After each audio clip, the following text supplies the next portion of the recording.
This is Beyond the Bench with Nick Morgasen and Nick Fodera. A look at sports and pop culture from beyond common sense. The show that constantly goes off the rails and might never get back on. When you don't belong, you're a bench warmer. On this show, there's no riding the bench. This is Beyond the Bench on the Empty the Bench Podcast Network.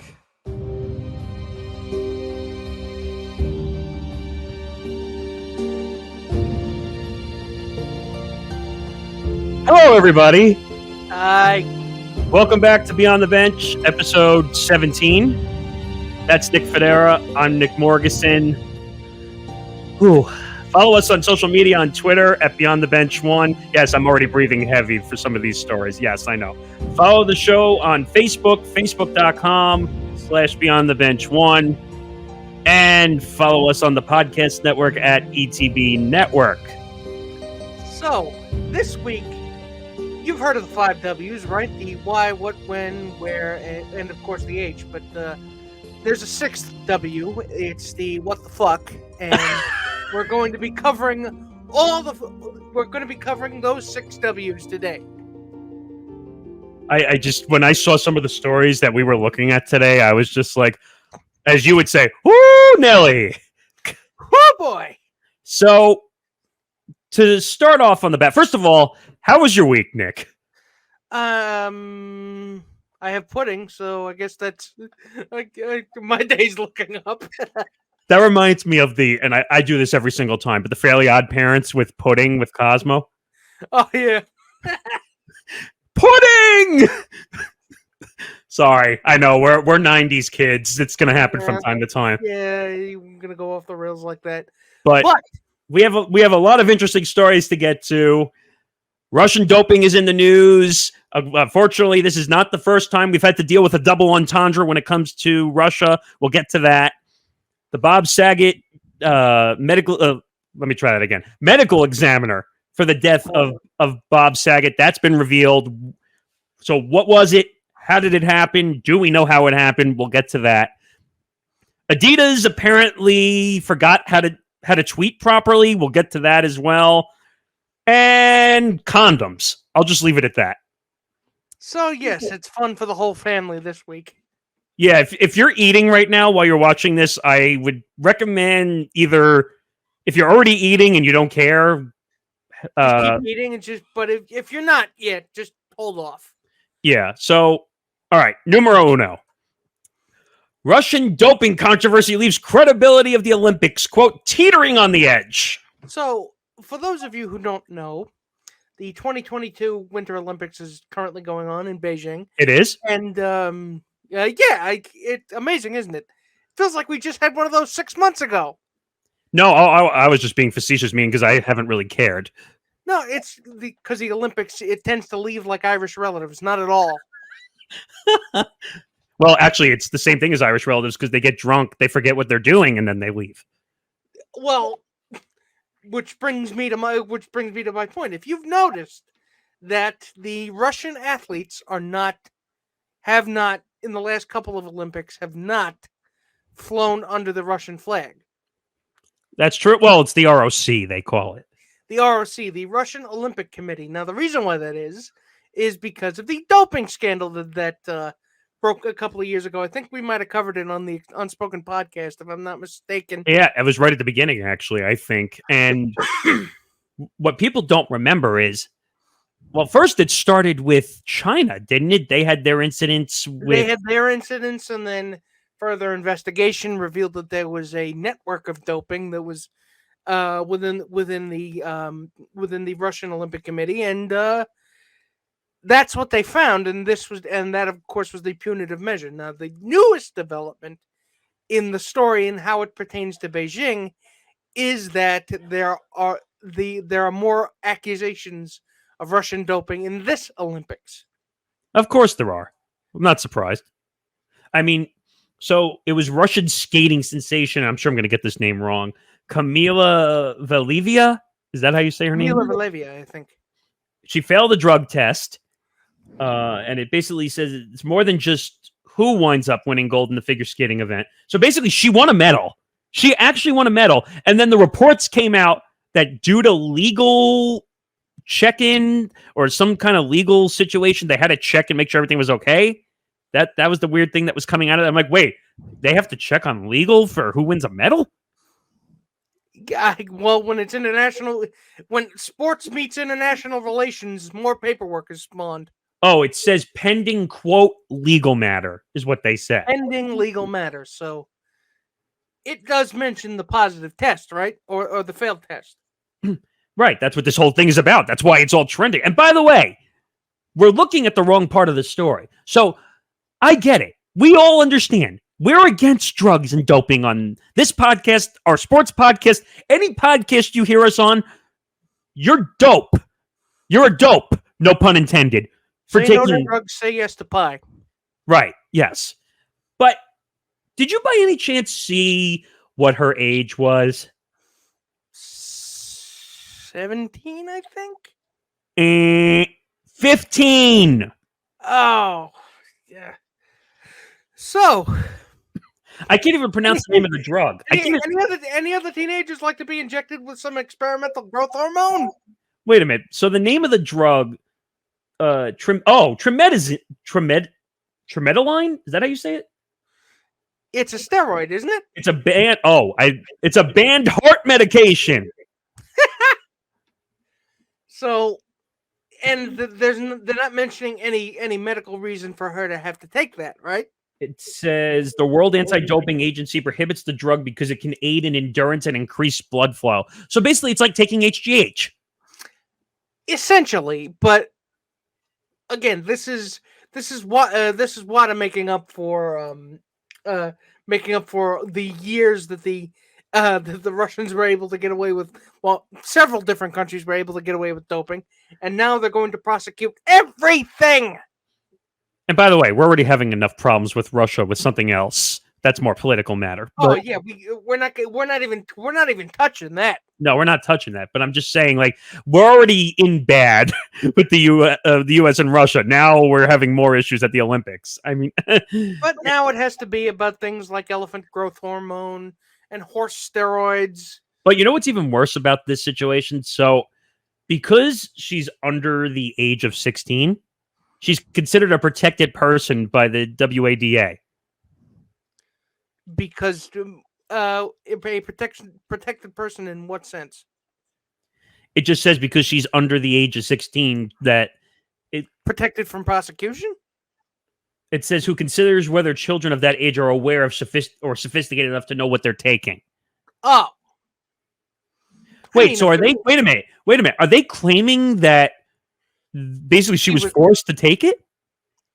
It seems like that's what they're saying. I mean, it seems like that she didn't really. Either she didn't understand what she was taking, or they slipped it to her without her knowing what it was. Right, but that, according to that, they're claiming that she was forced. Yeah, and you gotta. I mean, do you have anything to prove that? I'm not saying that it didn't happen. It's just, you have to be able to come with receipts in hand. Wait a minute. This is also saying it's possible Valivia could receive just a reprimand allowing Russia to maintain the medal. What? So I get. I retract that statement about why they're trying to make up for it. They're not. But wait a minute. Why should Russia get the accolade of the medal? Wait a minute. So if she doesn't claim the medal, who does? Yeah, but Russia technically. Remember, I said before, Russia is technically not participating in the Olympics as a country. It is the Russian Olympic Committee. It's still Russia. Can we stop? I know. But again, if I'm going to be Captain Pedantic here, I know you are. But again, it's like if Team USA was separate from the United States of America. Right, but this whole thing is insane. And to be quite honest, with this now, because we know they have a prior history, we've proven that. They're the only country doing it. I believe. Well, we don't know that. Believe me. You can't tell me that Russia's the only country doing that. That's what I mean. I said you don't know. I mean, first of all, and I hate to say this, but The U.S. could be doing it. We don't know it. It could be a pharmacy out there, for Christ's sake. When you're outside of the I was about to say four walls like a house, but when you're outside the country, anything goes, unfortunately.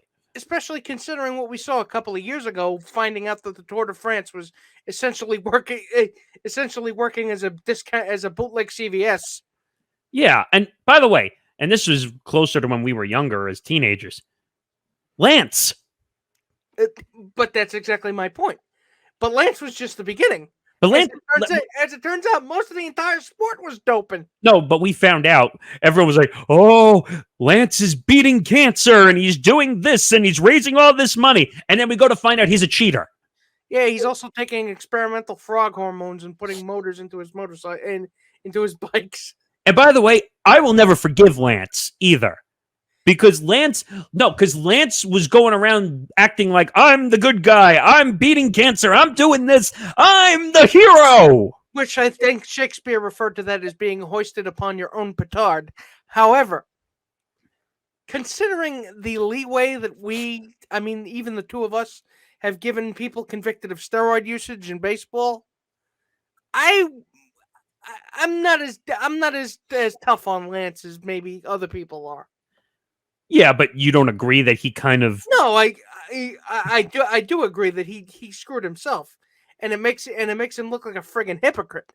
However, didn't they take the awards away from him in the Tour de France? They did. Yeah, that's what I thought. We talked about that in that class. Yeah, we did. Which, by the way, if you really want a good class that you and I were in, I can't remember the name of the professor now. He was a really good guy. Dennis Mazzocco. That guy was amazing. Oh yeah. I mean, he worked with the Olympics, so it helped. He worked at the Olympics. He worked. He didn't work in Rio. He worked in, I think, Sochi. He was in Sochi, Athens, and in Sydney in 2000. But we got he went all the way back to Los Angeles, I think. Yeah, but we got a real clear look into some of the stuff that goes down at the Olympics. And yes, believe me, the Olympics are an industry, and if you think with the amount of money being spent, with the amount of money that the NBC is paying for the fucking broadcast rights, actually, themselves, if you think that there isn't going to be at least several different kinds of efforts to grease the wheels, you're out of your mind. And by the way, if you remember what Professor Mazzocco said to us, do you remember what he said about money compared to profitability? Exactly. Do you remember though? The money that they spend versus the money that they make in profit. No. But do you remember the exact thing he said? Because I still remember it to this day. No, it escapes me right now. So the Olympics does not make any profit. They don't. The NBC loses money on it. They do it more for the accolade and more for the attention. If they had the ability to not do it, they wouldn't do it. Well, they could do whatever they want. They could give it up tomorrow. The weird thing is, though, that Universal, which is really the company that owns NBC and everything else. NBC Universal. Actually, it's Comcast now. Comcast, right. They're the only ones that are really set up with the multiple channels to really cover the Olympics. I mean, and they're shuffling off most of the events to Peacock anyway, which is a streaming service that no one wants to join. Well, that you and I had that discussion. I think if you're into Office and Parks and Rec reruns, boy, have we got the place for you. But other than that, by the way, I'm getting pissed off, and I have to bring this up because I saw it the other day. I know it doesn't really have to do 100% with this story, but John Taffer and Robert Irvine are coming back with a Peacock show. I think it's on Peacock or one of those streaming. Discovery Plus. Discovery Plus. Huh? And I'm like, that's a great show. Why don't they put it on TV? Same thing with the Olympics. Stop shoving it off to an app. We're getting off topic here. All right. Well, let me finish on this. So basically, the Russian Olympic Committee is a bunch of idiots. I'm sorry. They are. I'm saying it's symptomatic of a larger problem. Wait a minute. You're giving a 15-year-old kid exactly performance enhancers. But again, that is the symptom, not the cause. Well, then you have to go reprimand the ROC. IOC. No. I'm talking about the Russian Olympic Committee. Oh, well, obviously, yeah. And to be honest, they should ban Russia from the Olympics. Technically, they already did. No. I'm talking about full wall. Not having any Russian athletes. I'm talking about IOC goes to ROC and Russia and says bye for at least one Olympic stretch. And I'm talking about the winter and the summer. That takes significantly more willpower than they will muster. I'll tell you right now. Yeah, but we're obviously learning. Like we said, there's no profit on the Olympics. There's profit in terms of what NBC. There's no profit in terms of what NBC. No, that number I was telling you about earlier, that was NBC he was talking about in our class. Yes, in terms of TV, they don't make any profit. But if you think that there's no money to be had as far as the IOC is confirmed, they don't make any money. If they made money, then the athletes would have to make money. So if there's no profit, then they're not making any money. The IOC is in this more for the political fanfare than they are for the money. Both things can be true. All right. Well, let's get off this story. Speaking of doping and medical issues, unfortunately, the medical examiner says Bob Saget's cause of death was from blunt head trauma. So what they think happened was that Saget might have hit his head on something, and it probably caused a what's the word for it? Subdural hematoma. You know, like a brain bruise, and which caused his brain to bleed. He perhaps may have passed away from that, which, you know, I mean, is common. I mean, there's no way. It's not common, but it's definitely plausible, especially considering the man of his age. I can't read half these terms. So it says abrasion of the posterior scalp and subgaleal hemorrhage, linear fracture of the base of the skull, communid fractures, subdural hematoma, like you said, and subarachnoid hemorrhage. Subarachnoid hemorrhage. And contusions. So there's a lot. He hit his head pretty damn hard. Didn't they just say he hit his head and it caused a brain hemorrhage? You could have, but you need to bring out the full, list of medical terms. I hate this too, because all these stories that are reporting this are also saying, well, Bob recently had COVID and the test results were positive at the time of the death. Can we not focus on COVID? It had nothing to do with the other. Right. Like, why are they all reporting this? Mr. Journalist, tell me, why are they doing that? I guess they feel like it feels like they're fishing for a connection between COVID and what he had done. And as far as I know, there isn't. But again, I could be wrong. I could be completely wrong about that. But what's weird is they're also saying from the medical examiner, quote, "It is my opinion that the death of Mr. Saget was a result of blunt head trauma. His injuries were most likely incurred from an unwitnessed fall." Which means that he didn't realize it happened, or no one saw him fall. Well, I was watching a lot of the network news. They were saying that according to the brain scans that they did afterwards, they're saying that he obviously didn't know because he went to sleep thinking it was nothing. So he might have hit his head in the shower, or... But I've had any number of things, really. I had a close call with a concussion as a kid. I was out at recess, and I got hit in the head with a basketball. I'm not even kidding. Like a full speed basketball, not like just someone like just like in front of you, like throws it at you. Like it was like full pass speed to the side of the head. And yeah, you got your bell rung. And I remember going back in because at that time recess was before lunch. In some instances, not always the case. And it's weird. And I remember walking in and sitting at one of those large cafeteria tables, because at the time all the classes sat at their own tables, which was weird. Anyway, I started seeing colors, and I was that's usually the first sign that something is wrong. And I'm like, oh God, what's happening? Do you remember how you got there? Well, no, I walked fine, because remember, after something happens, something doesn't directly happen right away. Yeah, it usually takes a couple of minutes for everything to sit for all the bad shit that happened.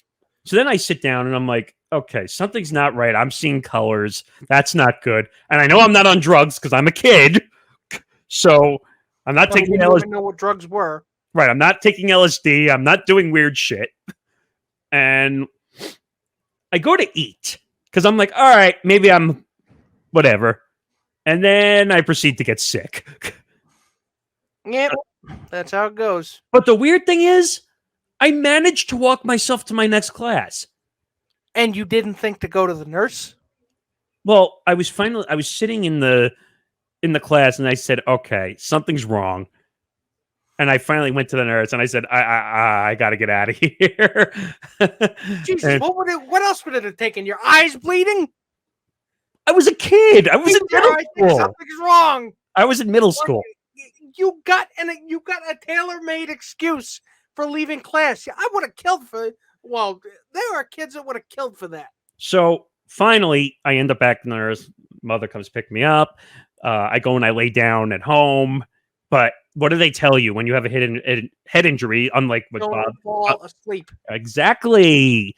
So my mom, trust me, I appreciate that she was a worrisome mother. I mean, I was the headache child who had all the food allergies and everything. So she was already been down this road a million times. She was the mother bird. So she's like, all right, you can lay down, you can rest your eyes for a few minutes, but then you gotta sit back up. Because I had a headache. What did you expect? So finally I go to physician, blah, blah, whatever. And they said, somehow you didn't get a concussion. Somehow. And I'm like, wait, what? I said, I saw colors. I was having a fun time in my head. There are certain things you don't want to hear a doctor say. One of them is somehow. And they're like, what happened? I'm like, I got hit in the side of the head with a basketball. Ah, okay. Oh, okay. But they said, yeah, good thing it wasn't a medicine ball. Oh, shit. That would have knocked me out. But what pisses me off about the Saget story, yeah, other than the fact that it's a goddamn tragedy that this happened in the first place, right, is that you had people, conspiracizing on Twitter when they had when the coroner's report came out, that how did somebody just hit their head and not notice? Maybe he was killed by the lizard people or the Illuminati or even the anti-vaxxers came out. See, he got it because of the COVID vaccine, and of course, they never miss an opportunity to insert themselves into the narrative, you fucking ghouls. You know what the assholes that, and I'm talking about everybody, I'm not calling out one side or the other, CNN, Fox, NBC, ABC, they were all hoping because he was a big name celebrity that he died because of COVID. They were all hoping that. I'm sure there were a couple of outlets waiting for that. And I'm like, Jesus, like a major comedian actor died. Like, it's the mindless conspiracizing, and it let the man's family grieve in peace. I mean, I felt Seriously. bad. I also felt bad for Dave Coulier, John Stamos, and let all of them grieve in peace. His friends and his family. Like, they did an amazing job, by the way. Like, afterwards, like, really, like, yeah, but you understand my point, though. You did of not. Course need I do. You don't need to pick this story apart like vultures. Jesus Christ. I'll never forget working in my news background, which I'm glad I don't work in that place anymore. They used to pick stories apart. Now, remember, I worked for a right-wing radio station. So whenever they could turn a story around into a liberals story. And I used to sit there rolling my eyes when they would take some stories. It's like, are you fucking kidding me? Excuse me. And I used to turn to the producers because a lot of times, like, I was a head board op. I would run a lot of the shows, and I'd say, "Are you kidding me? Like, did they really just like twist that story?" Hillary feeds newborn children to family of bears in upstate New York. Wow, that's an extreme example you just went to right there. Bill Clinton had surgery to replace tip of penis with uranium. Oh, God. Am I getting closer? Pretty much. But basically the way I put it is, the man died. He's a big name in the history of entertainment and comedy. Like, don't do that. Don't do that. I'm tired of this. And I saw it on NBC. Believe it or not, the one that didn't do it, and I want to make sure I confirm it because I'm looking at the story here. TMZ was the only one who said that he had it, but they didn't try to accuse it of being the death. That's the right way to cover it, because he did have COVID. Again, That's accurate. Vultures. Hey, 10 years ago, would you have expected TMZ to be the proper person in this situation? I still don't, but you know what they say about broken clocks and blind squirrels and all that. They're right twice a day. All right. All right. All right, it's time for Nick's favorite story. So this one, when I saw it come up on my feed, which is a hell of a thing to wake up to. Oh yeah. I instantly knew it was going to be a thing we were going to have to talk about. And I'm looking at it. And unfortunately, I'm staring at the tweet because I want to make sure I get the right. So, to explain to you, for those who have been blessed with the opportunity to not be on social media, Adidas decides to roll out a body positivity campaign, especially considering their line of women's wear. By the way, body positivity, which again is on its face, on paper, a good thing, right? Right. Because again, enforcing negative perceptions around women's bodies, and it's harmful to everybody. Especially, well, not the least of all, to women themselves. However, in order to foster an image of body positivity, especially as it concerns a line of the sports bras that I think they're redesigning and putting back into they're doing different shape. They're calling it. Finish and then I'll read the tweet. Shape sports bras. They proceed to put on Twitter a photograph of, I think, 20 or so pairs 25. of... 25. Yeah, because you were probably counting. No. It actually says it on a lot of the reports. Again, 25 pairs of women's bosoms. Boobs. Oh, come on. Say it. Yeah, thank you. I mean, so here's... I want to read the tweet, but just I'm all for body positivity. And yeah.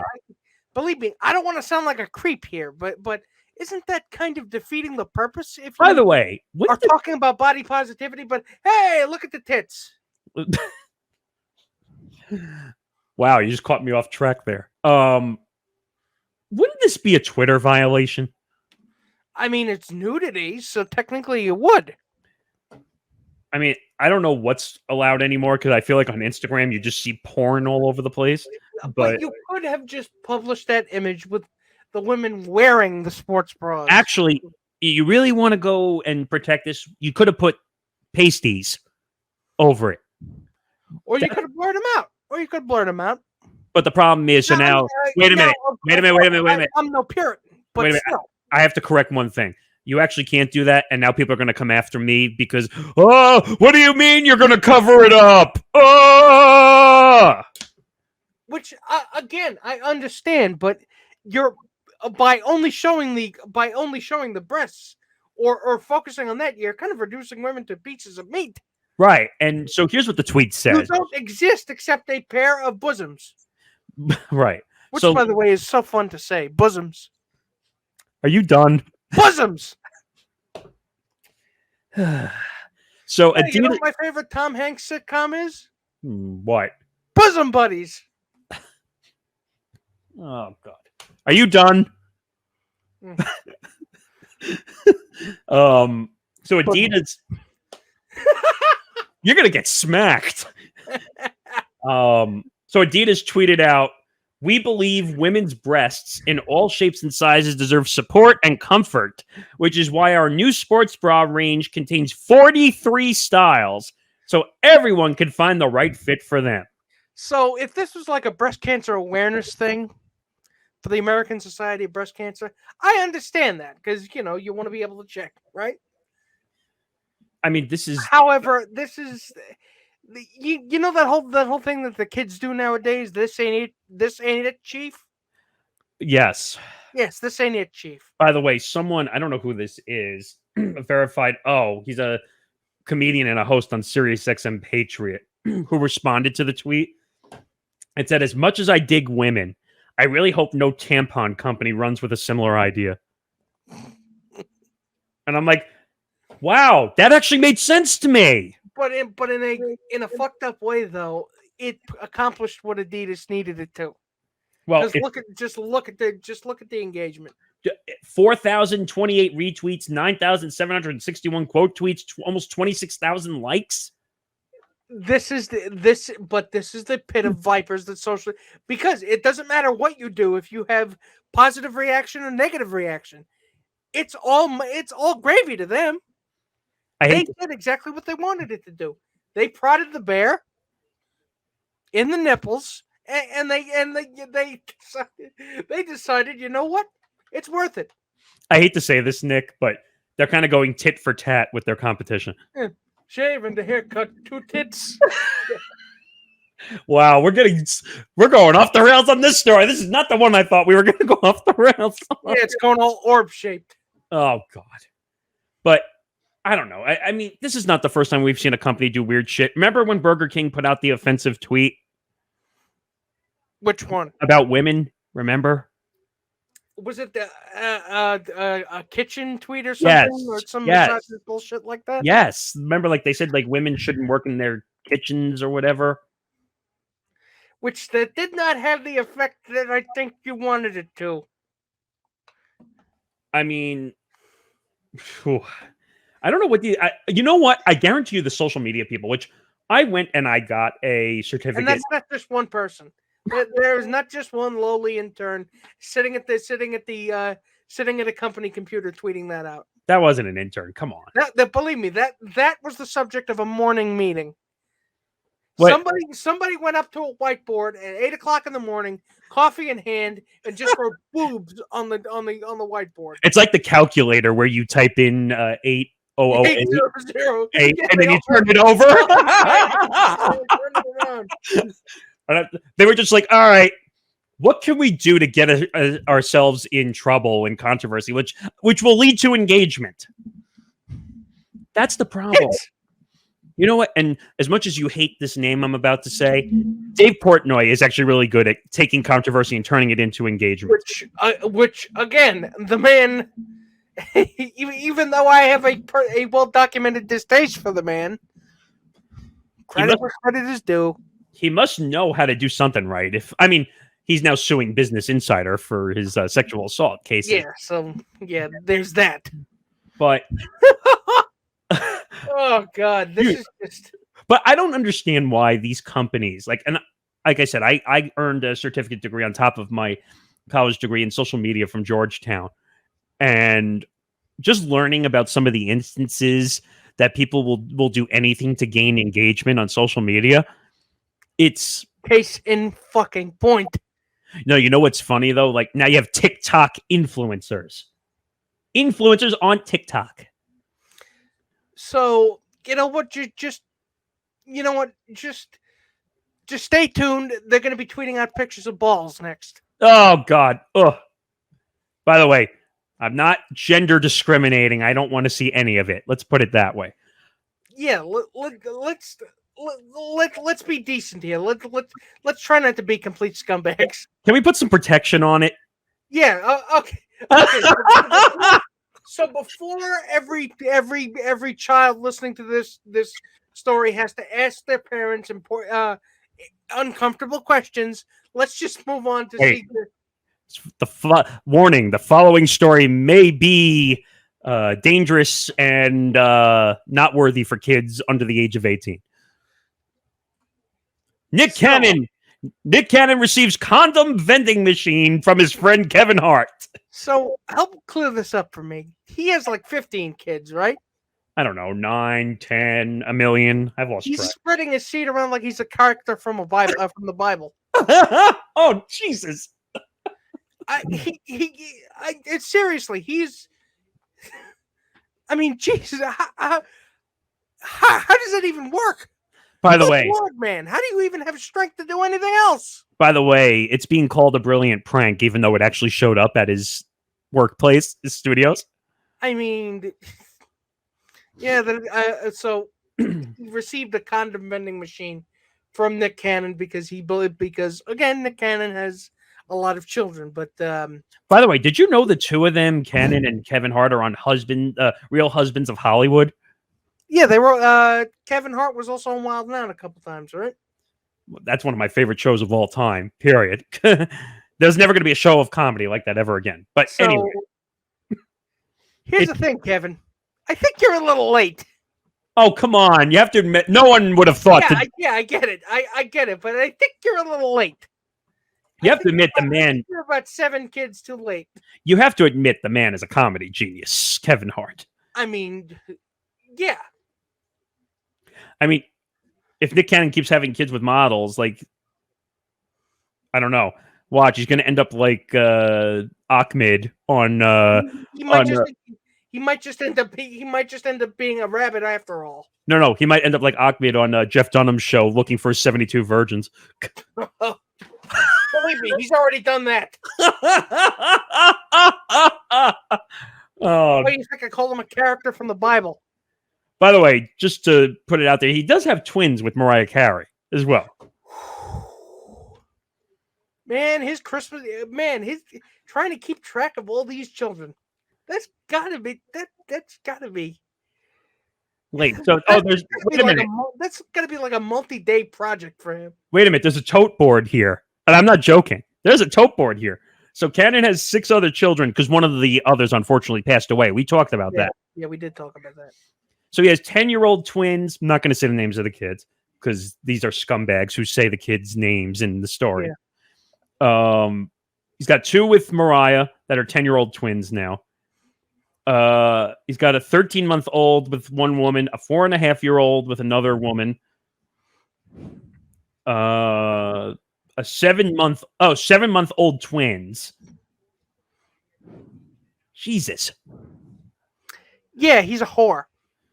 I never thought I'd say this, but I agree with you. He's a male whore. The problem is no one's paying him for sex. Oh! Jeez. Well, no. All right. They're not paying him.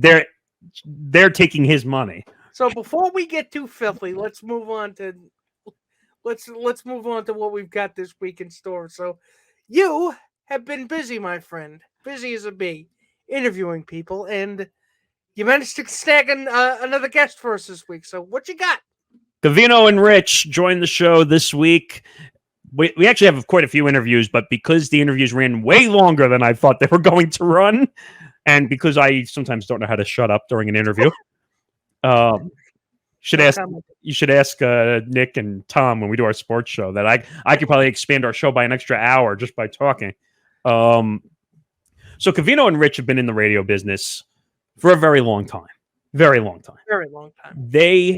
They're in their 40s, mid 40s, and they started at 20. So yeah, it's been a while. So yeah, I actually have not seen this yet. So let's put it this way. I thought this was going to be a 30-minute conversation. It turned into an hour and 10 minutes. And I'm not complaining either. I was entertained from second one all the way to hour 10.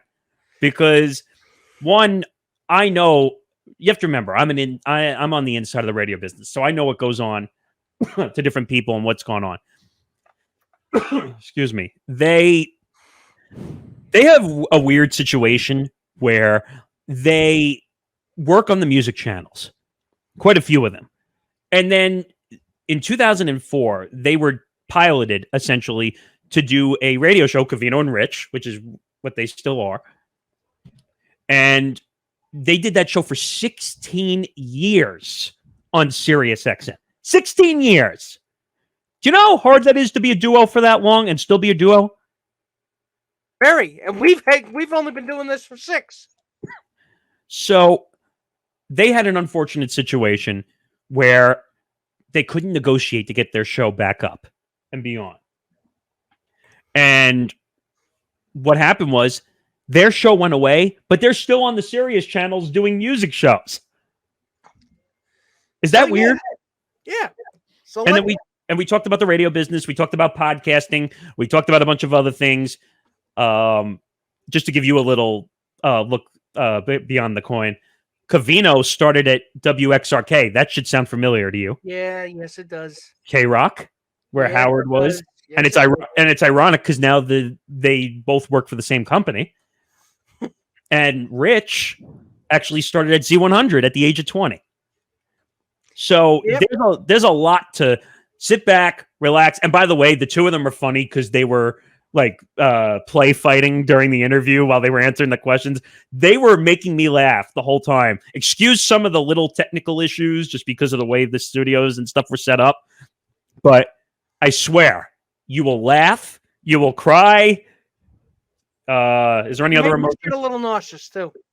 Nah, they were really funny though. So just sit back, relax. An hour and 10 minutes seems like a lot, but you won't even realize that the hour and 10 minutes is gone. So enjoy the interview. We'll be right back to wrap it up.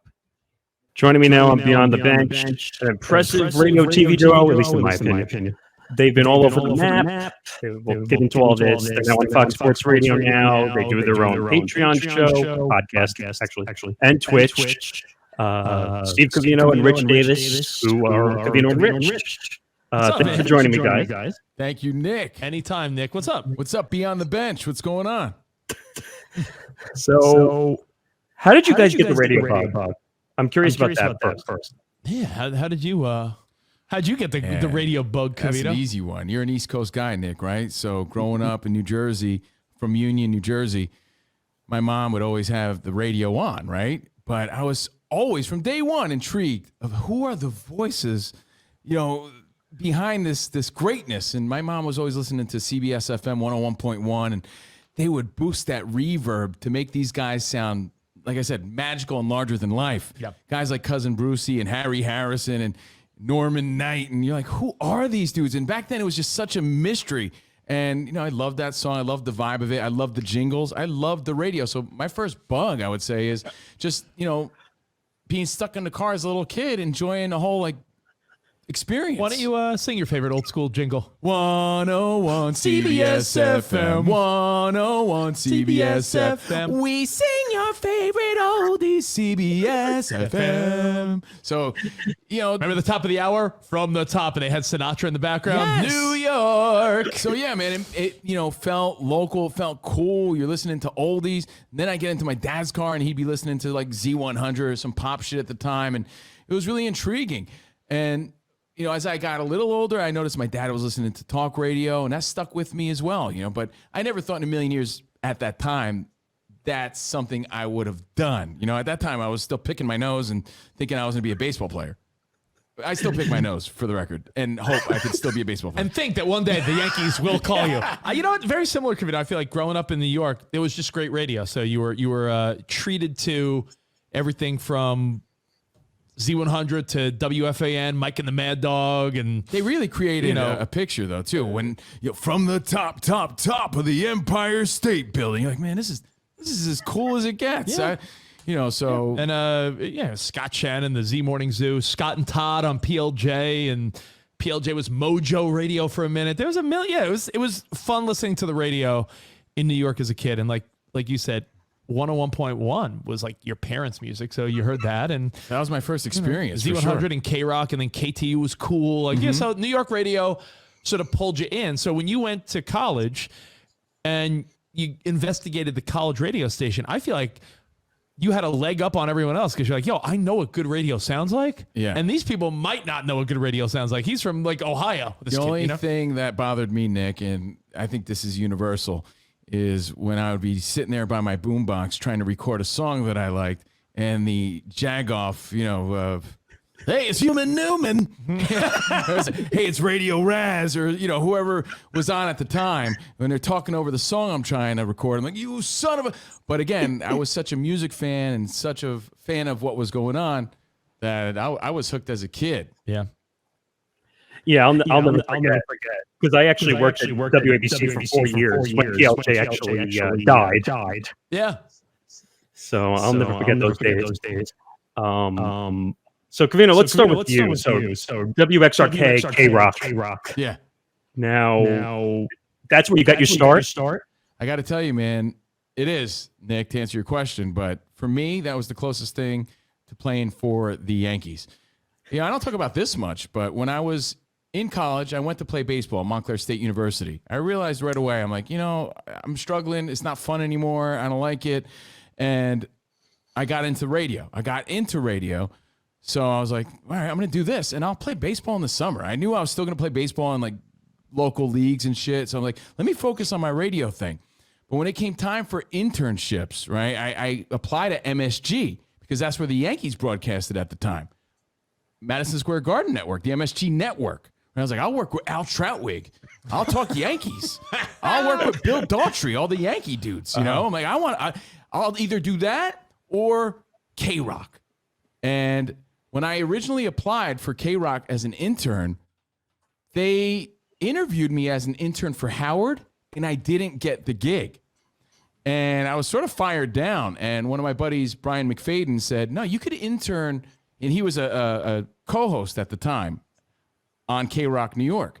He's like, no, you could intern on the music side of things. I'm like, oh, you can?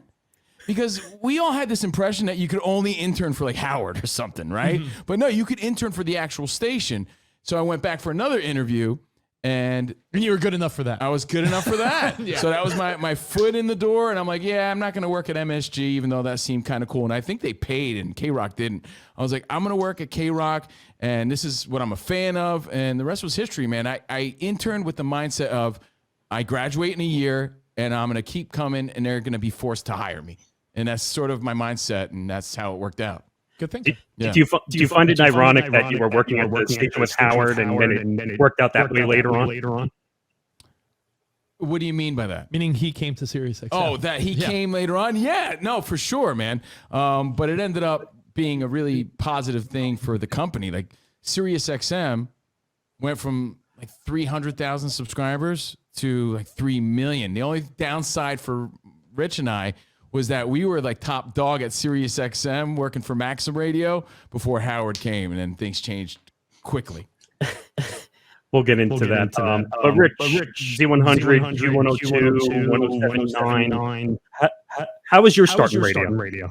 So my start in radio was, I guess you would say, not ego-based, but I remember, my ego was torn because... It's kind of true. I'm not going to interrupt Rich, but I went in because I loved music. Like I said, this was like the Yankees for me. KROCK, they played all the shit I liked.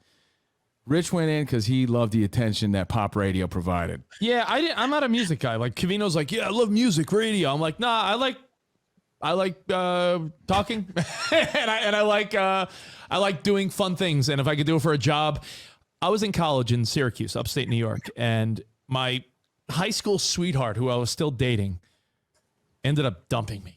And I was miserable, Nick. I was sad. I was crying. I remember going to visit her at her college, trying to win her back, and some nude dude was in her dorm room. Nude dude? Oh, no, he wasn't nude. He was a nude dude. Like, man. He was probably nude 3 seconds after I left. So I knocked on her door, Nick. I was like, Erica, it's me. I'm here to win you back. And some dude answers the door, and he's like, she's with me now. And he's wearing his backwards lacrosse hat with his goatee because it's the 90s. And he's like, you're going to have to leave. So I go back to Syracuse. I'm crying like a little baby. And my buddy is like, hey, listen, stop sitting in your dorm room and crying. Come to the college radio station with me. I have to drop some stuff off. I went to the college radio station, and I was like, yeah, this place is pretty cool. And I was like, hey, that guy's on the radio. And, I said ego for a reason, because I saw the people that were the main dogs at the college radio station. I'm like, it's a pretty, Syracuse is a big-time communications college. And I'm like, so these are the top people on the college radio station? Psh, I'm in. Let's go. I could do that. Like, in my mind, it was like, I could do it. I think it's a great mindset, though. I mean, you say ego-driven. It's also a great mindset to say, man, if they could do that, I could do that. I was like, that's the main guy? Yeah, I mean, I can't slam dunk. I can't watch Jordan slam and say, or, Steph Curry hit a 3 from the seats and say, yeah, I could do that. Yeah, but I saw these guys doing it, and they're like, Z89, the beat of Syracuse, introducing, I don't know, NSYNC songs, and I'm like I could do that. I know radio because I live in New York, so I was listening to like Elvis Duran, Cubby, Scott Shannon, Howard Stern, Jim Kerr, all these legends that were on in New York. I'm like, just by listening to them, I feel like I'm already better than some guy that's just trying to attempt. That's true. We were very spoiled, and we all learned from the best just by listening and eventually working with them. So Nick, the quick of it was I went home during that first summer, and much like Covino, I had internship choices to make. It was work at a PR firm that was all suited up and buttoned up, and it paid. And I was like, ooh, a paid internship versus a radio internship at 95.5 PLJ. That got you laid. Unpaid, but it was like, it was, folding T-shirts and, doing nonsense. And I said, I'm going to do that. And way more exciting for sure. And I ended up pulling a ballsy move, and I went up to Scott Shannon, who, for people that don't know, is a big deal in New York radio. And I went up to him and I was like, hey, I don't want to fold T-shirts anymore. Could I be your intern? And it's probably a ballsy moment looking back that I didn't realize how influential that moment was, because here I am, some 19-year-old kid that's like, yes, mister, I don't want to fold T-shirts. I want to work for you. Looking back, that was some pivotal shit. Yeah, for sure. I interned for him. I did a good job. And if they made a Rich Davis movie, that would be the moment. That would be a moment. Yeah, that would definitely be the moment. And everything changed. And no, he introduced me to Kid Kelly at Z100. So when I went back to Syracuse and I was working in radio, I would send my air checks to Kid Kelly. Like, yo, kid, what do you think? What do you think? And looking back, I wouldn't have had that personal introduction to Kid Kelly if I wasn't ballsy enough to go up to Scott Shannon and be like, yo, help me. And, yo, Nick, the rest is history, man. I got a call from Kid. I would talk to him all the time. And then eventually he was like, what are you doing this weekend? And I thought he was just asking like what my plans are. I'm like, I don't know, going to get drunk at the college bar, meet some girls. And he's like, hey, Dickie, you want to come down to New York and do the Saturday night overnight on Z100? I'm like, I'm 20 years old. Are you joking? Yes. Like, are you out of your mind? Yes. And I remember they, which is so rare, by the way, for a 20-year-old kid to get a break on the biggest radio station in the country. Nick, they put me up. This is like back in the day when they respected radio people a lot. They put me up in a hotel. They paid for everything for me to just do like an audition late night, right? So I do this late night audition. And, I started doing more and more fill-in and shit like that. And, hey, the rest is history, I guess. Yeah, but the biggest difference between Rich and I, we both worked in New York radio. I ended up folding shirts and handing out T-shirts for another, 8 years. Rich got a great break and a great start.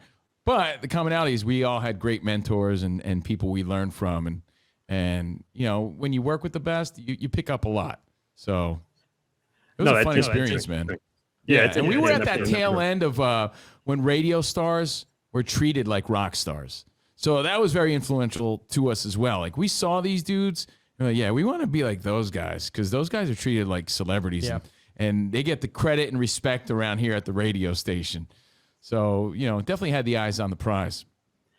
So going from New York radio, how did you both end up in Sirius? Because obviously it was separate ways. Yeah, I can start there. Yeah. I was doing producer stuff. My main gig at Sirius XM was in the marketing department. So I worked in promotions. No, you mean at KROCK. What did I say? Sirius XM. Oh, yeah, KROCK. I'm sorry. Was in promotions. And, I was doing everything I could to get on the air. And eventually I worked my way to being on the air, but still working in promotions. And Sirius XM came about. My buddy Scott Rizzuto, who's actually a big-time morning host in St. Louis, was like, yeah, man, they're hiring, and I think I might get a gig. You should interview. Turns out we both ended up getting hired for a Sirius XM Octane. But at the time, nobody knew what that shit was. We came back telling all the DJs at KROCK and all the people we worked with, they're like, yeah, we're on the air. We got a gig on Sirius. They're like, Cyrus, what's that, internet radio? No one cares. No one cares. No one gave a shit. It wasn't even a conflict of interest. Like, our bosses knew. They're like, yeah, whatever. No one cares about what you're doing at Sirius. Fold T-shirts and, do what we say. Yeah. And by the way, that lesson, there's a lesson in what Covino's saying, Nick, not for you, but for, maybe someone trying to make their mark on their come up. No one's ever going to consider you an on-air personality, or no one will ever take you seriously if you're doing something else at the radio station. If you think like, yeah, they see you as one way. Yeah, like if you're the guy folding T-shirts and doing promotional events, hanging banners at a Sprint shop, or if you're at the Dunkin' Donuts hanging up banners, unfortunately, no matter how good you are, they're not going to be like, all right, you're our new full-time DJ. Like, that's just not going to happen. So while you think you're infiltrating the radio station, what you've done is, yeah, you're going to work there, but you're never going to be taken seriously on air. So now I'm the producer of Solid State with Liquid Todd. I'm on the air on Saturday nights. I'm doing late night, overnight shifts on the weekends at KROCK. But I'm also the main voice nationwide on something called Sirius Radio, Octane, which no one gave a diddly shit about. You probably had 4 listeners. Yeah, no, I probably did. I was the original voice on that channel. And then that's like 2002, right? Does it count if no one's listening? It does, because I was getting paid. So that was late 2001, early 2002. And I started to at least build a reputation at Sirius, right? Separate from the reputation I had at KROCK New York. And having that KROCK affiliation gave me extra clout at Sirius, to be honest. So I was like, the small fish in the big pond at KROCK, but the big fish in this new pond at Sirius. A few years later, the thought of Maxim Radio came about, and they're like, yeah, we want to partner up this Maxim magazine brand with Sirius Radio, and we're looking for in-house talent. Now, again, I was a legend in my own mind already, so I had a Covino website. Yeah, you were with already hot chicks. You're the man in your own mind. Yeah, I was already delusional. So I had I was like the only dude with a website. People were rolling their eyes at me like, why does he have a website? And I had chicks and like I had a lifestyle brand of my own going on. And they're like, yo, Covino, he's on Octane. Maybe he could be a guy for Maxim Radio. And that was my path at Sirius Satellite Radio, which eventually became Sirius XM. Yeah. No, I mean, Nick. Then in 2004, I got hired full time and left KROCK. Yeah. The end. No, that's similar. interesting. Yeah, similar. I mean, I was working at Z100 and they were making changes like they do in all radio stations every 2, 3, 4, 5 years. Like someone new comes in or they want to hire someone new. They shuffle around the lineup. Contracts are up and they had hired some guy. You were batting ninth at that point, right? Yeah, they had hired some guy out of Detroit, Romeo on the radio. And when Romeo started, I knew my days were numbered. It's like I felt like Jimmy Garoppolo, bro. I knew when they drafted Trey Lance, that's how I felt when they hired Romeo from Detroit. Because it's like, yo, so much for nighttime hottie Rich Davis making his mark when they, clearly they just hired a new guy to be the music director and nighttime guy. They're like, all right, Rich, you're now on at 10 p.m. instead of 7 p.m. So I was like, all right, well, you don't take a step back and stay long term. So I knew that like in a year or so after that, when my contract was up, my buddy Nico, who was all over the airways in New York, who's now in Phoenix, Nico, gave me the heads up like, yo, I heard they're not renewing your contract. And I'll always remember that because he didn't have to tell me that. True friendship. Nico's like, yo, I heard the rumors they're not renewing. So at the time I was like, do I want to stay in radio? I was 24 and I had already worked at the biggest station in the country for 4 years, and I was like, maybe I could just do something else and it'll just be a funny chapter. Like, hey, when I was in my 20s, I was a radio guy. I interviewed in Miami, Boston, and Houston, and nothing really got me enough where I was like, yeah, I want to move. But didn't you interview to play the bongos for the Miami Sound Machine? Yeah, I did. Yeah, he didn't get that gig. I also interviewed to be Siegfried and Roy's assistant. No, I was trying to figure out what's next, and I was like, well, do I want to go to KRBE in Houston or Y100 in Miami, or do I want to take what I do to a place I don't know? At that point, I lived in New York my whole life, and I'm like, well, to move, it would have to require me really believing in it. At the same time, Kid Kelly, your old buddy from Z100. the guy that hired me at Z100 was at Sirius XM, Sirius at the time, and he's like, Dickie, come here. This place is it's gonna be something. Popping. Keep in mind, when he was telling me come to Sirius XM, every other radio person on earth at that time, Nick, would have said, wait, you're gonna choose Sirius, what is this? Over going to like a major market? Internet radio? What is that? Truthfully, satellite. I was dating a girl who lived in New York. I was happy in New York. And I'm like, well, Kid Kelly is selling this Sirius XM thing pretty hard. And it does keep me in New York. And let's do it. And I worked there making, significantly less money than I did at Z100 for the first 6 months or so. And then they're like, hey, you want to get back to the money you're used to? And they're like, this Maxim thing, it's a guy talk. And, Covino and I had been buds. And we knew each other through mutual friends, through Nico, through other people in terrestrial radio. And now we're both doing music stuff at Sirius. Yeah, so we're both cut from the cloth of the people they're looking for this like new guy talk channel. So we're like, all right, well, we get along and we're different enough, so we're coming from different angles. Yet we both know that, like, neither one of us was like, oh, they're linking me up with some lame-o. Like, we both respected each other, so we're like, yeah, let's give it a shot. And they tried to partner us up with other people. They wanted Covino to do a show with Madison, who's on Alt Nation. They had me try to do a demo with Stanley T once. Our buddy Demos. Like, there were different things. But Covino and I, and I'll give Covino credit, he stuck firm to, like, no, it's got to be us two. That's what's going to work. And, yeah, that was the end of 2004. And ta-da. Still together. Yeah. So, yeah, Rich is my longest relationship. Did you guys actually hear each other on the radio before you guys got together or no? Oh, yeah. I was on, weekends and overnights and whenever they needed me. So I'd be sitting there.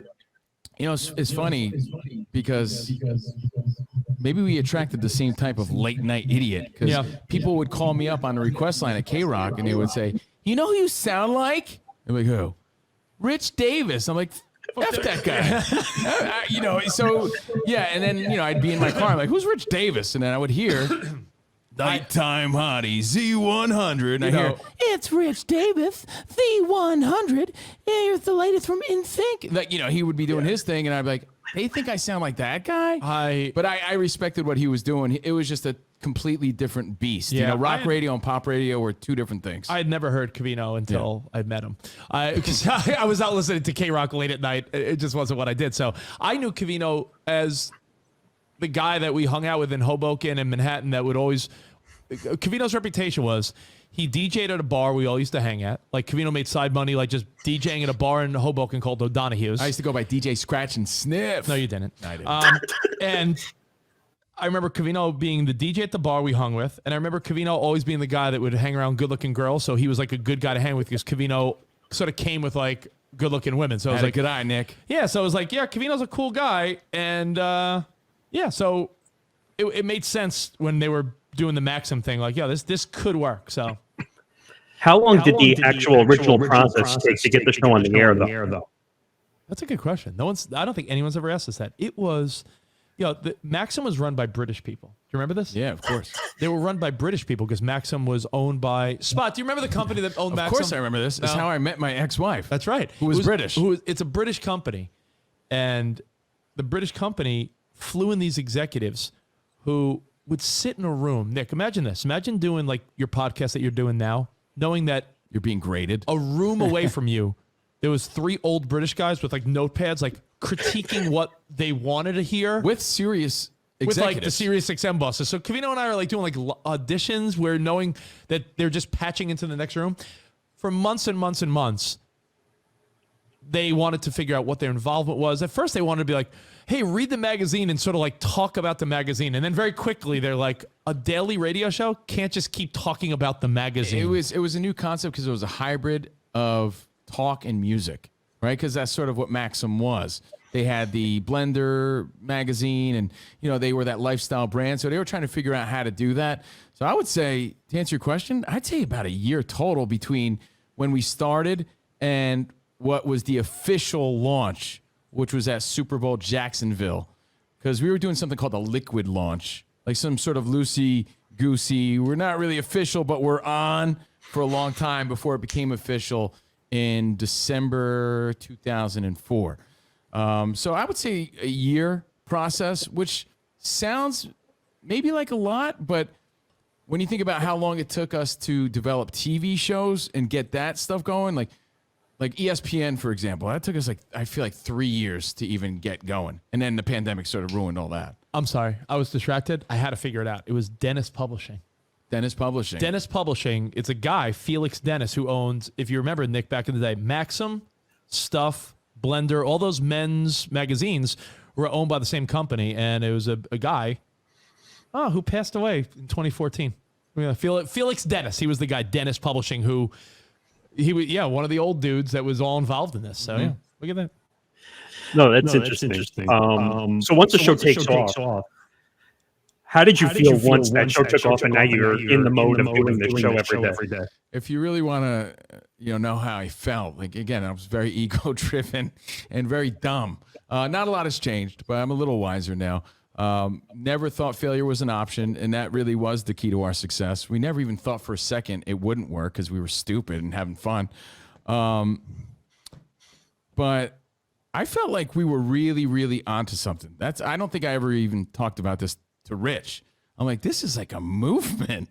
Like we're doing something cool, man. We're building an audience. This is like a club. Yeah. This is like an exclusive thing. And people were finding us. And we really were building a lot of momentum. We had a lot of steam. The magazine behind us. We were a new sort of thing. And you know what it was company, also? And we were like the only guy show on at that time. Nick, what I think of looking back now, I haven't thought about this stuff in a while. I remember that we're talking almost 20 years. Comparing us to other shows, I always felt great about that. Like, again, that's also feeling confident in what you're doing. Like, when they launched Maxim, it was like Covino and Rich, Evan and Brian, and what was the other guy's name? Bauer. Yeah, Bauer. There were shows that I was like, all right, they're good. But I'm like, by the way, Rich remembered that was just the power move because he didn't like them that much. No, I did forget for a second. I thought it was Bowser. Scooter, Laura, yeah. So Bowser... Kidding, it's Bauer. No, but those guys, I thought they were like good. Like Evan is on WFAN now. He was great, but I just knew for that format, I was like, yo, Evan's a sports guy. He's great. He's young. But I was like, yeah, he's not good at that. He's not. Maxim was about like relationships, sports, music. Lifestyle. Like he was very like everything Evan talked about back then. He found his niche because he's so good on WFAN. But on Maxim, he'd be like, let's talk about girls, and he'd be like, all right, let's make a March Madness bracket. Like he always wanted to just like somehow incorporate sports. Like let's talk about your hottest girls. He's like, all right, we'll put him in like, who would be your first baseman girl? Who would be like? He was a great radio guy. Yeah, though. So he found his perfect landing spot. But I remember thinking, yeah, we're better than these other shows, and just slowly but surely, like Evan got his opportunity at the Fan. That show went away. Bauer left. They brought in some guy, Stretch. That went away. DeVore and Diana, that came and went. And Covino and I kept staying. And that was my feeling of like... That was just on our channel, by the way. There were so many shows within the company. That came and went. Yeah, so we knew we were better than Which them. is sort of like a sad thought when you think about how, like, last year after, 15 plus years, we're no longer on Sirius XM as Covino and Rich. But we outlasted, like... so many channel changes and shows and lineups management and changes. Honestly, people that passed away. Like we used to share a channel with Jay Thomas, the late great Jay Thomas, and Pete. We were on the same channel as Pete Dominic at one point, a political guy. Like we were. I mean, you name it. We were on a channel that didn't work or worked. So. Mm-hmm. Well, that was going to be my next question. Actually, because the show moved multiple channels over the years, right? Yeah, momentum killers, bro. Oh man. Because I remember you guys were on Faction Talk at the end, right? Yeah. We ended on Faction Talk, but we were on, again, Maxim Radio was when we started as a team. This is aside from the music stuff we were doing. So we were on Maxim Radio. We were on a channel called Stars 2. We were on a channel called Indie, which made no sense at all. Rush? Rush was like a sports, sports channel that we were on. We had affiliations with Bleacher Report. Like we were doing so many different things at the company for so long. But again, I attribute that to, I don't know. I think the confidence and chemistry we had. I mean, listen, Nick, and great support. I don't regret any of the fun we had at Sirius XM. It's just more a matter of like we went along for a great ride, but we were never truly given like the pure opportunity, like the ultimate opportunity to succeed because. After Maxim, which was a brand that matched us very well at that time, think time and place, like Maxim's not even a brand anymore, but at that time, early 2000s, two guys in their 20s, that was the perfect fit for us. The second best fit was at the end of our run there on Faction Talk, because we were at least on a channel with other good shows, right? That whole middle ground, they were like, all right, we'll put you on a sports channel. All right, we'll put you on a fight channel. All right, we'll put you on a channel with a political guy. We'll put you on a channel here. And every time that happens, that's an opportunity for people not to find where we went. All right, now you're on in the morning. Now you're on in the afternoon. Now you're on in the midday. Now you're on in the morning again. And that we had different bosses, different time shifts, different channels. So Rich is right. What he's saying in a nutshell, we were given a lot of great opportunities. You know, we traveled everywhere. We went to every major event. We had lots of fun, but never any real opportunities to succeed or to continue to grow our audience unless they continue to look for us. But I mean, not to keep digging, but like when Ellis went off the channel with Faction Talk, that kind of changed, and then other shows kept moving around. It looked like that channel was just kind of on the down. Yeah, well, I'll tell you what. When Ellis got let go, that was an indicator to me that, like, ooh, like I used to think, you know, you always think, Nick, no matter what company you work for, you do compare yourself to other people. You think right? that, and though, you think but there's like, a part of us that was like, well, we're a staple with the company. But then, no, because even our colleagues thought that. Yeah, you start thinking like, all right, who's vulnerable? If they're going to cut someone, if they start cutting people and you're like, well, that person stinks anyway. You're like, whatever, okay, you're good. When Ellis wasn't renewed, I remember thinking like, ooh, maybe we're not as safe as we want. Oh, but then again, we do stuff on the music side, and that maybe some of our budget money comes from somewhere else. We're easy to work with, and we're easy. Maybe Ellis had a reputation of not being easy all the time. So, you know, but I'll be honest, he was a caliber of host that when they let that go, I did look at Covino like, you know. It's definitely interesting. I'll come back to the end of that situation in a minute. But I want to talk about TV. Yeah, because I started to see you guys again on SNY in 2013, and I said, I recognize these guys again. And so talk about how you got to SNY. Oh, that was probably the most fun we've ever had on TV. So we were doing all these events for Sirius XM, Super Bowls, parties, all these different, you know, all-star games, home run derbies. They would send us out to these events. And every time we would interview an athlete, since we're not a sports talk show, we would take more of the fun angle. Like, yo, tell us about, you know, Kevin will be like, yo, those are cool sneakers. Oh, you dating anyone? Yo, tell us what you like video games? Like, you know, we talked to them about like guy stuff and things that no other like sports show was asking them. For sure. And I remember at the time we were interviewing Tim Tebow when he was like the man. Like everyone was like, Tebow mania was running wild, early 2000s, you know, mid 2000s, and at a really swanky event, Super Bowl party, yeah. And the bosses of SNY were on hand for the party, and they were walking the red carpet, going into the party, and they happened to see us with a crowd around us interviewing Tebow, and we were just having a lot of fun. And I think they were like, "That's what we need, like." Fun and guys talking about not just the X's and O's. So it was sort of like a, you know. And young. They're like, you want young and fun. And traditionally, especially SNY, a lot of the sports guys there are like old dudes with mustaches and suits on, right? So they're like, yeah, these guys, who are they? And then so you know, we're talking about silly stuff, Nick. And SNY traditionally was like, hey, let's get all the New York sports writers and have a roundtable conversation about like the Mets rotation with like, you know, and they're wearing suits and like Kevin said, they were like guys with mustaches. So, you know, we were a breath of fresh air for the staff, and I know some of the older hosts were like, "Who are these guys?" No, for sure. And then they, you know, started hitting us up, brought us in. We had meetings. Yeah. Man, Kurt Gowdy believed in us. Like all the guys there just believed in us and liked us right away. Started doing pilots. Next thing you know, we're on live in Times Square, which is like a dream gig for a kid from New Jersey. Now we're like in Times Square live at 6 p.m. every day, and it was right across the street from Sirius. So it was like we would go from Sirius to SNY, and not only was it live at 6, we'd hang around after that, and then we go out to a bar later at 10 p.m. and it would replay, and we'd be watching ourselves at night. So it was a great experience, and they gave us like a really great opportunity at the time. Looking back, you know, you're like, man, they took a crazy chance on us, and it worked. Yeah, it was fun. It did. It was a lot of fun. Was it similarity to like a simulcast of a radio show, or was it considered a different like TV show in general? TV's an adjustment because it can't really be a simulcast of a radio show because TV, the one thing we had to adjust was we're used to having long form conversations.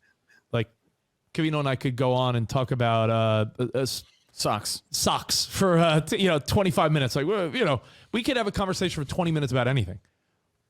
On television, you're dealing with like 3 to 5 minute blocks between commercials. So, you know, you got someone in your ear being like, all right, give us your funny take on, thinking back to the 2000s, Matt Harvey, you know, The Dark Knight.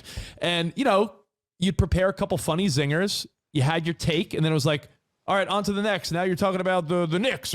So, you know, your pacing is way different on television. And we got used to that pretty quick. But we used to joke that Covino and the prompter were not pals. No, well, because I'm a guy that shoots off the hip, and I'm spontaneous, and then when you got to do these professional sort of things, that's not necessarily my element, but it was a learning experience. It was a lot of fun. And, looking back to be on live TV in New York. It was my favorite job I think we've ever had. It was a lot of pressure, but a lot of fun. Yeah, might be my favorite job we've had. It was. And we did that for 2 years.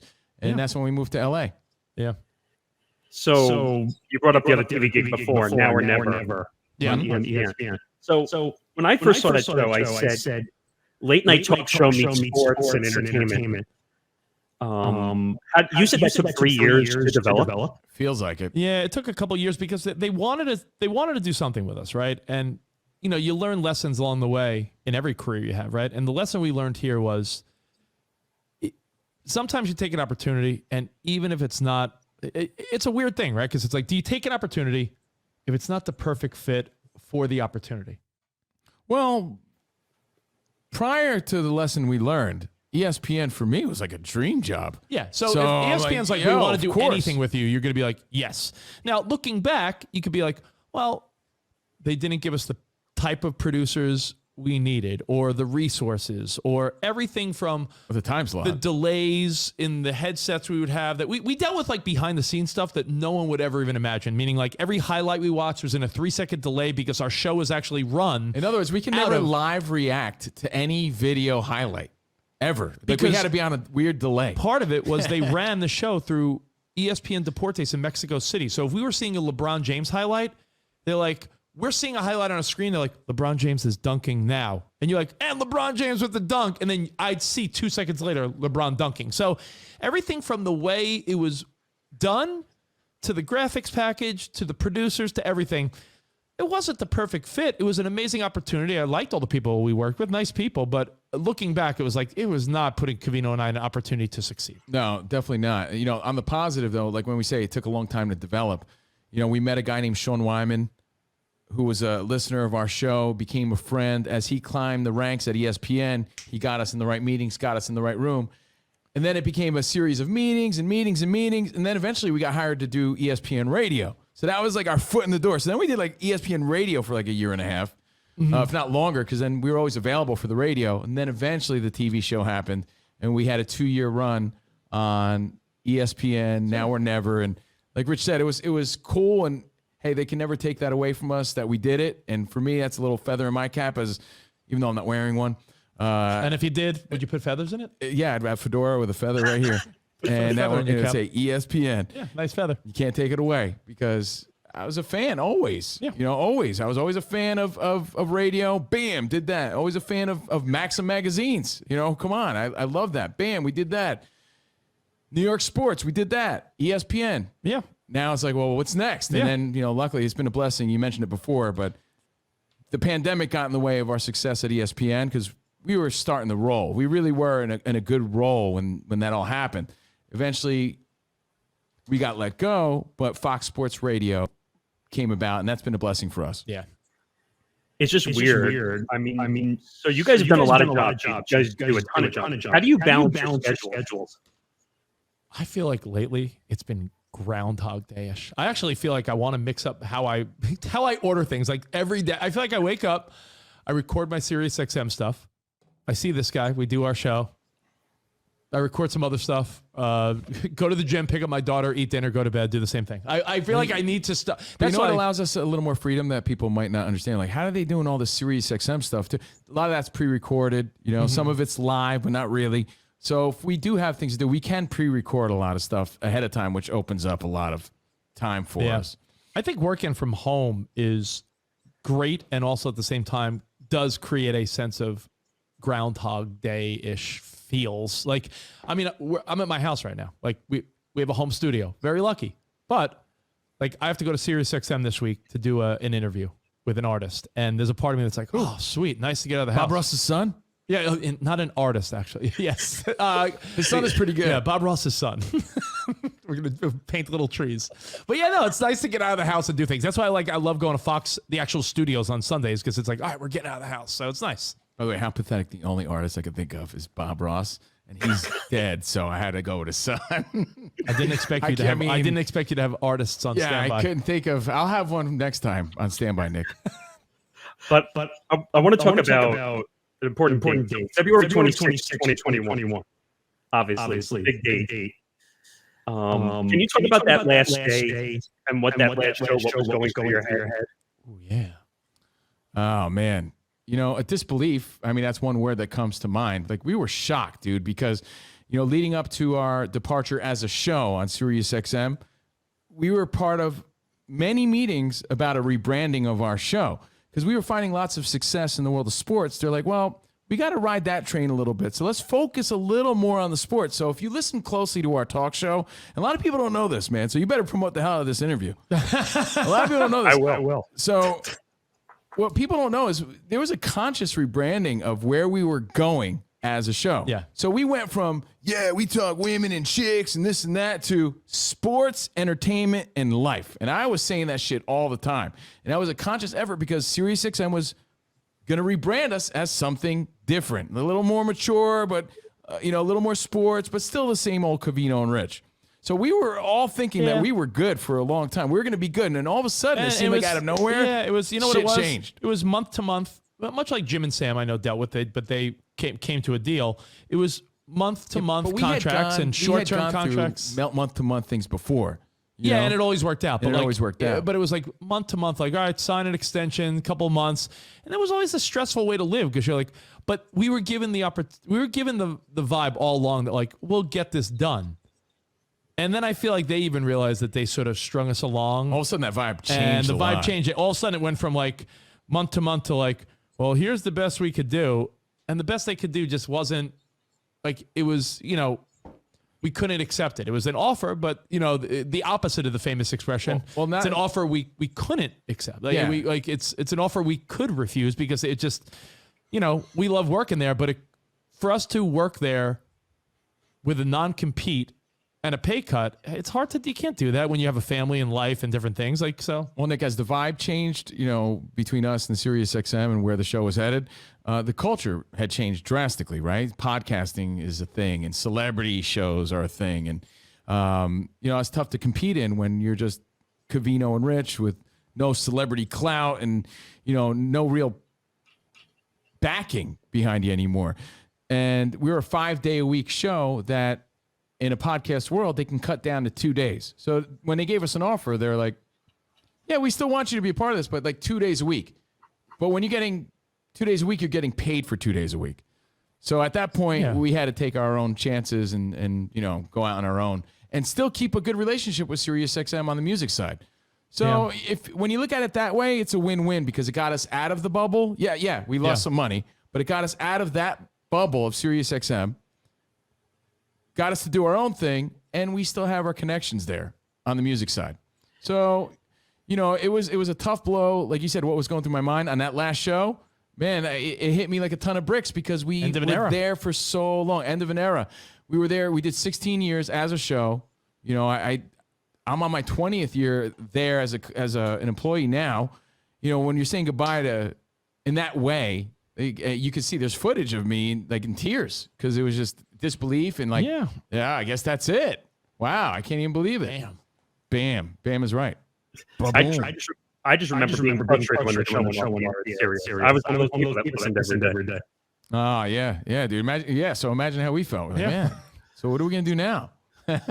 Well, we'll get to that in a second. But what I wanted to ask was it awkward for a couple of days when you couldn't come to that agreement on that contract and still doing the music channels that you were doing? Yeah, it's it's a weird feeling I still have there because I still work there, and I'm still grateful that I work there, and I'm still happy to be employed there. But there is a part of me. It's like, but you guys really didn't want to keep Covino and Rich, huh? Like there's still a part of me. It's like, well, part of us doesn't. It doesn't add up. Yeah, in a lot of ways, Yeah, there's a part of me that's like, hey, really happy that I work there. It's a big part of my income still.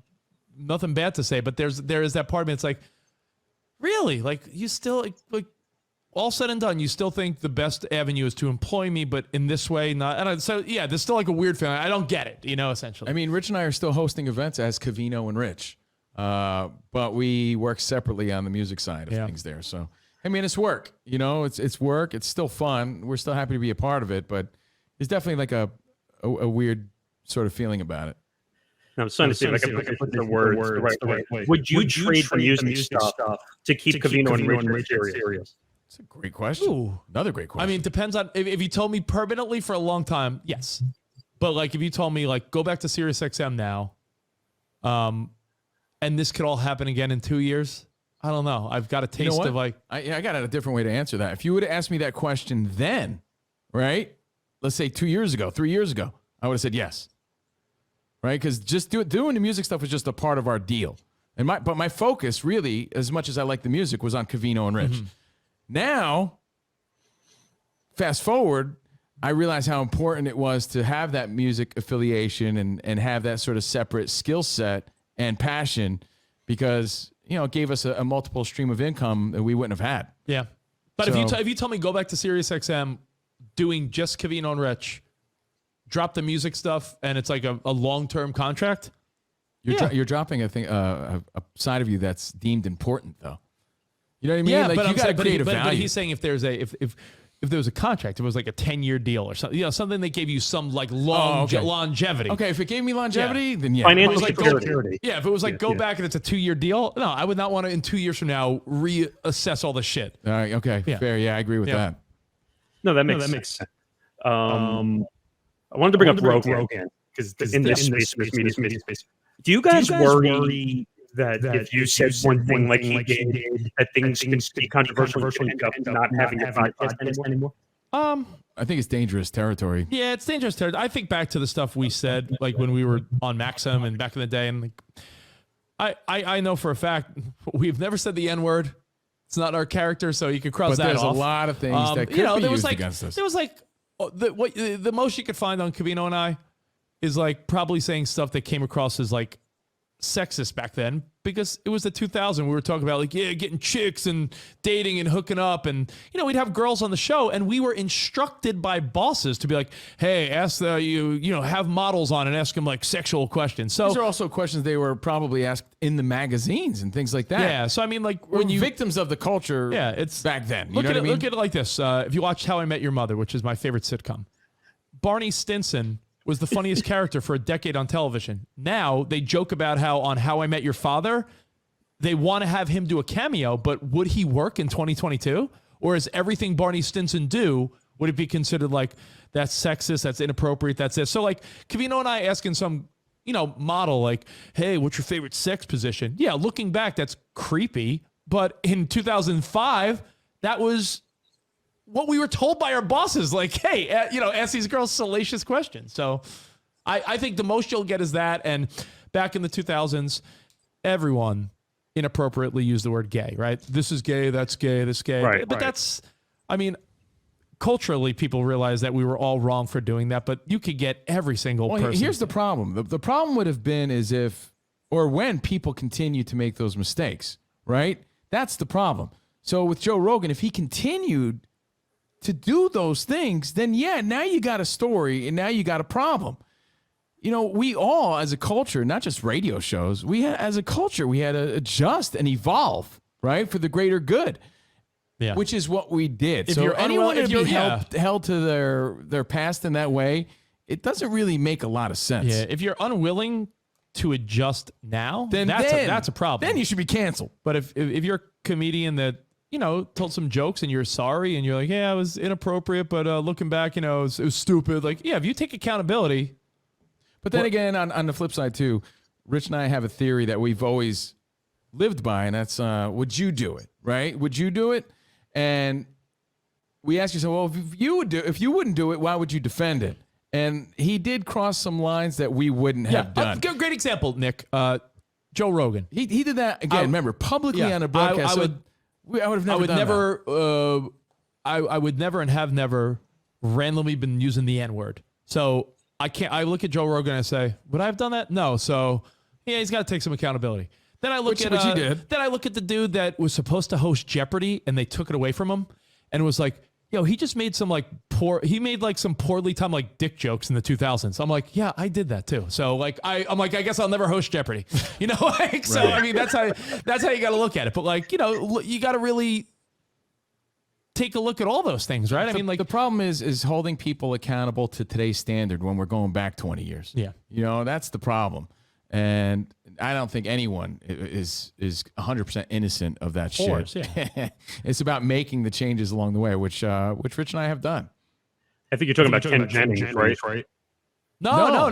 The producer. There was a producer that was supposed to host Jeopardy. Remember, they were gonna like make the executive producer the host, and it turns out like on his podcast he was like, yeah, women, and like he was just a inappropriate question or something. But again, from today's standard, if you want to go back in time, it was like, yeah, all right, you try to be bold and say something stupid.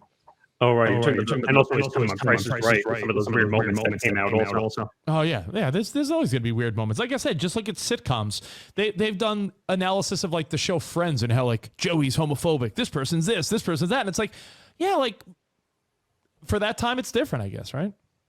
That's the problem of, if you consider a problem, of being around for a long ass time. You know, if Covino and Rich came out now, I mean, you'd get the show we're doing now. But I mean, if you want to go back to 2004, we were doing a different show. I think you're talking about Mike Ricker. I just looked it up. Yeah.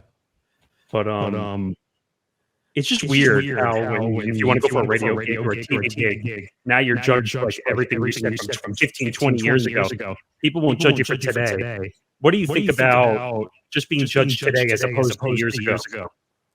Well, I think people speak in absolutes, right? Like it's like, is that person, they must be a racist, or that person must be a sexist. Like pretty big labels where like someone may have just said something stupid to get a laugh, right? Like comedians are constantly trying to push the envelope, right? We're not comedians, but we do a comedic radio talk show. People try to push the envelope, right? You're trying to tell me that every uncensored podcast or radio host hasn't misstepped on a joke and is like, yeah, that joke sucked, it wasn't worth it. Like, I think how many times like you think you're going for a dumb joke and that landed flat. It's the Jim Jeffries theory. The Jim Jeffries comedian talks about, you know, the point of comedy is towing the line, but that line changes. So you have to judge that person based on where that line was. Yeah. You know, so we do the show to where the line is now. Yeah. Respectfully, you know, I mean, we have our thoughts and views, but when you do talk radio too, that's the difference. You're able to talk shit out. You know what I mean? You're able to like really have a conversation. And when about it's mixed together in some compilation, you're not getting context all the time as well. That's true. Know? Yeah. So. No, that makes sense. Now, let's move on to March 1st, 2021. The podcast comes out on Patreon, and then you also do it on Twitch on Fridays, right? Yeah. Mm-hmm. So what was that experience taking the show off of Sirius and heading off into the podcasting world? I think my first thought was, oh my God, thank God. I was humbled to see the amount of people that came with us on Patreon. It was a number higher than I thought we'd have people supporting us.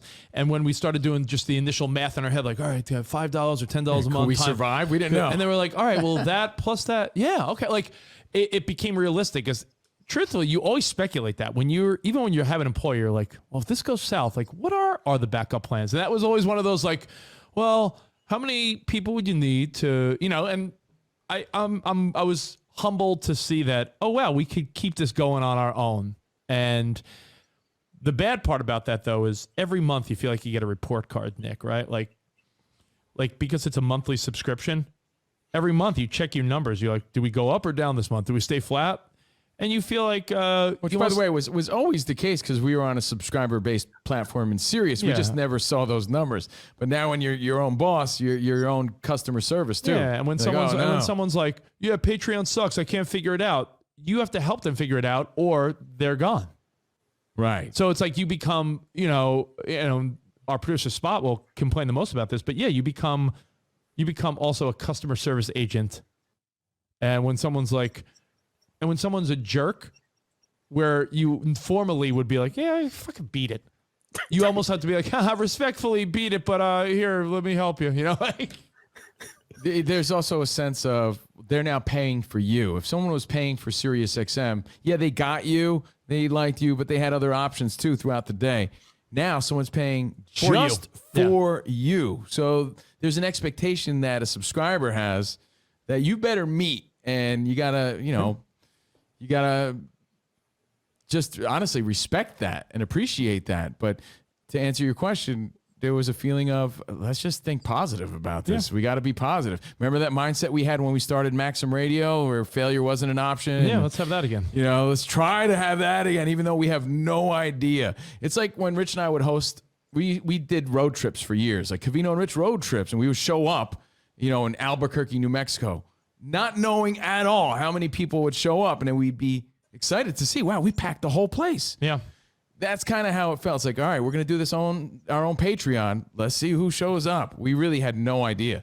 And we just tried to be positive about it and tried to bring, you know, our same experiences at Sirius XM to a different platform. But again, with other adjustments. I mean, podcasting is a different mindset. It's a bit of a different beast. Do you have to be as professional? You know, these are the things I struggle with even still now. Yeah, I think he's too professional for a like, podcast. you know, podcast is very very raw. Kevin likes I like structure. He likes resetting and structure and this and that. I'm like, yeah, people don't listen that way to podcasts. Like, it's not like yeah, but then there's too willy-nilly, too, you know. Then there's too loose. Raw, I get it. But I always tell him, I'm like, no one's tuning in. You know, if you're on satellite radio or terrestrial radio, someone could catch you mid-conversation. No one catches us mid-conversation. You download the podcast or you listen live. If you download the podcast, you're not randomly listening at 47 minutes in. Like, so you're trying to bring the same mentality, but you're trying to make those slight adjustments as well, because it's a different beast. Now, I don't know if you can answer this question or not, but the rumors of the ratings speculation at Sirius. Did you guys actually know your ratings of Covino and Rich? And did that speculate into the contract situation at all? They're very not. I wouldn't say secretive. It's not like they're like, oh, it's been the same story since the start. But it's like I think every employee at Sirius XM or Pandora or Spotify, I'm guessing as well, no one truly knows. Like, all right, so in the old school radio world, it was Arbitron, then it was personal people meters, right? So there's always a way that they would have a metric to measure. I don't think anyone truly understands how they measure. I know they could do online listening, right? Obviously through clicks and stuff like that. And visitors and things like that. I still am unclear as to, can they monitor who's listening in a car? They say no. Put it this way. They say, management, they say that they don't have the numbers, therefore they can't give them to us. Rich and I always gauged our success with the people that showed up to our events, and people were still advertising on our show. Yeah, like on demand. Hey, you got, like, we've heard bosses be like, "Oh, your on demand numbers are strong." You know, on demand was the only thing, because I really to this day don't know how. And sponsorships though, we always had sponsors. Always. Yeah, I mean, But as far as numbers, they claimed. And I imagine every platform, every, you know, not just Sirius XM, they claim they don't know. Yeah, I mean, so we don't know. To what level they know or not. I mean, I don't know. Still, I still work there and I don't know. It's a big mystery. It is a big mystery.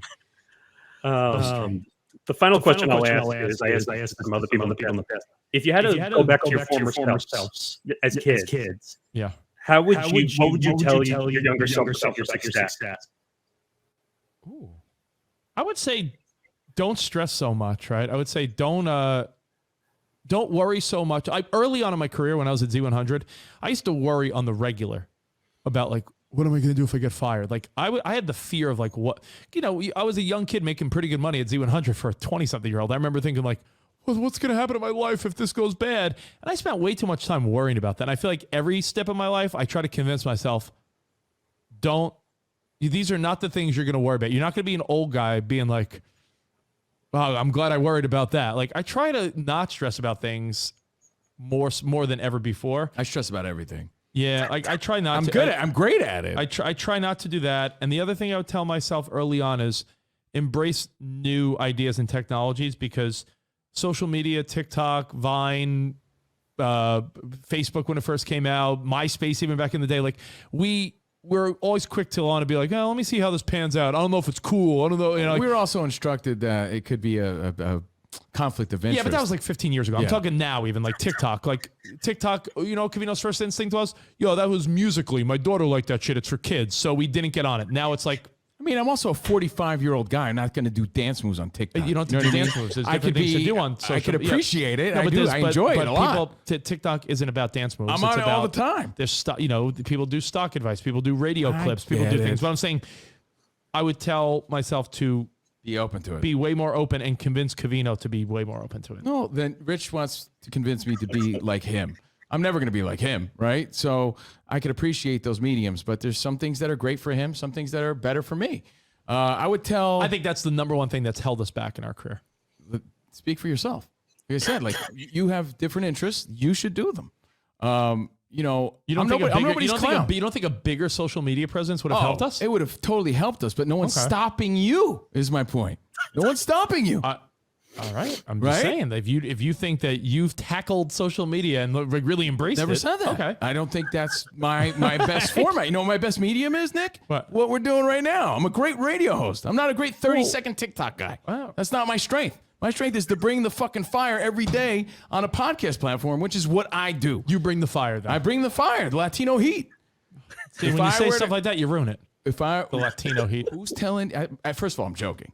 He thinks he's really bringing the Latino. That's a joke. And if you don't see that as a joke, then the joke's on you. The heat is Latino, but and he's bringing it. I do what I'm good at. If you think you're good at social media, then do it. No one's stopping you. No one's ever stopped you. No one's stopping you. That's the truth. And you're getting defensive because you know I'm telling the truth. Hey, I agree it's held us back, but that's not my thing.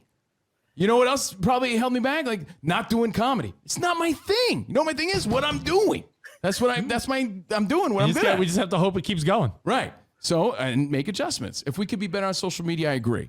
Should I have been more open to things like that? Yes. Especially when it mattered, right? When I was younger. And it still matters. I'm just saying, like, my interest isn't there. What I would tell my little kid pumpkin pie haircut itself, I would say, hey, kid, you're sitting there real quiet. And I always did because I grew up with loudmouth relatives, right? So I couldn't really compete for the microphone as a kid because my uncles and cousins were loud. My mom was always loud. And I had lots of crazy life experiences. I mean, I had a great childhood. But lots of crazy experiences in life, in dating, and in everything. And I would say to myself, some of these things are awesome and some of these things may suck. But just know that they're all going to pay off when you now have all this content to share on your platform. Because a lot of that shit didn't make sense. Why am I going through heartbreak? Why am I going through loss? Why is this happening? Why is that happening? It all made sense when now I had all these relatable stories to tell on this show. So I would tell myself, like, hey, don't even worry about it. Don't even question it. This is great content for you in the future. So I would tell myself that. I just thought of one more thing. With duos, you guys have been together, like you said, 15, 16 years. No, we're going on 17, yeah. So can you talk about how hard it is to be a duo in radio for as long as you guys have? Yeah, I mean, you don't see very many duos like you guys. Well, that's what makes us kind of unique at this point. Yeah. Because a lot of times people create duos and it's a nightmare. Like you heard me and Rich going at it, a few seconds ago, right? If that happened with two people that barely know each other, you know what happens? Fuck this guy, hate this guy. I don't want to work with this dude. They leave angry and people at the network or at the station are like, oh my God, what are we going to do? Yeah. Because they don't know each other. There's no foundation. Yeah, I think also because we were always in the same, we always made pretty much exactly the same money, and we had it's Covino and Rich. It's not like one of us and the other person's like the sidekick. Like we went in equal partners. It's almost like a relationship if you make sure that it's an equal partnership and you have the same goals, right? I mean, it's if you want to win, I don't know. I never thought about it. Challenges are, you know what it is, Nick? These are things, again, you asked me a few questions that I never think about, so props to you, and I'm doing my best to think on my feet. It's like the Chris Rock tambourine theory. In a relationship, you always got to have a partner that's willing to play the tambourine, meaning you got to be willing to allow someone to take the lead, right? At times. At times, right? So if Rich is taking the lead on a show or a story or a segment, I have to be willing to play the tambourine. And I think I'm willing to play the tambourine just as much as Rich is willing to play the tambourine. Yeah. And that's where the back and forth comes in. There's some shows where I don't do a lot of talking at all. And Rich has lots of great stories. So I'm like, oh, great. I'm playing a tambourine today. Yeah. But at the same time, Rich knows that a lot of times I'm going to have lots of shit to talk about, and he's willing to play the tambourine. You know, so I think that's where the magic happens and the chemistry works. Yeah. And then I'll just finish with this. You guys want to promote the different platforms you're on just so people can find you? Oh, hell yeah. Yeah, every Monday through Thursday, we do our live podcast, video, audio, both, one or the other. Patreon.com/Covino Rich. We do roughly a 2.5, 3 hour show every day, and then free Twitch Friday. So every Friday, we do a couple hours on Twitch, pretty much talk about like all the headlines and stupid stories of the week. And Fox Sports Radio every Sunday night, where, you know, just Covino and I doing our thing, just covering all the pop culture sports stories. And football's been a really easy season to talk about. So that's been a lot of fun for us. Like I said, a blessing. You know, after losing, or, you know, 2 gigs during the pandemic, the Fox Sports Radio thing has been really great for us, a really great fit. So that's foxsportsradio.com. And on the music side of things, at Sirius XM, I'm on Turbo every weeknight, Turbo 41, playing hard rock of the 90s and 2000s. I love doing that. I'm also on Ozzy's Boneyard, Channel 38 on the weekend, so you can wake up with me. I'm on Lithium all the time, but yeah, always doing the music stuff, and Rich does the pop stuff.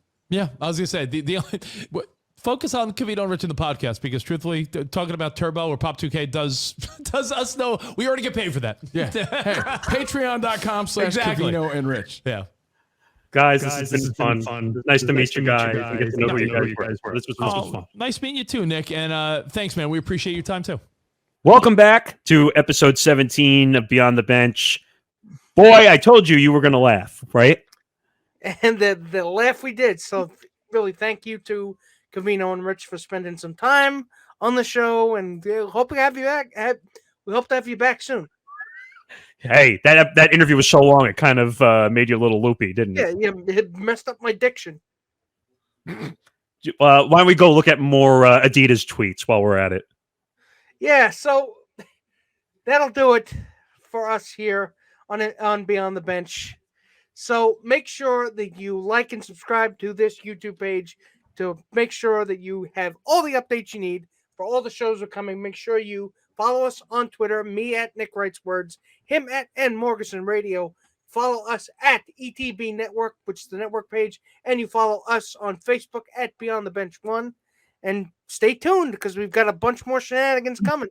Yeah, just stay tuned, because March, I can finally say we greenlit 2 shows. I'm not going to tell you what the names are yet, but they are greenlit. I promise. Keep it a surprise. Yeah. Well, oh, come on. We got to have some spoilers. And you know what? We're out of time.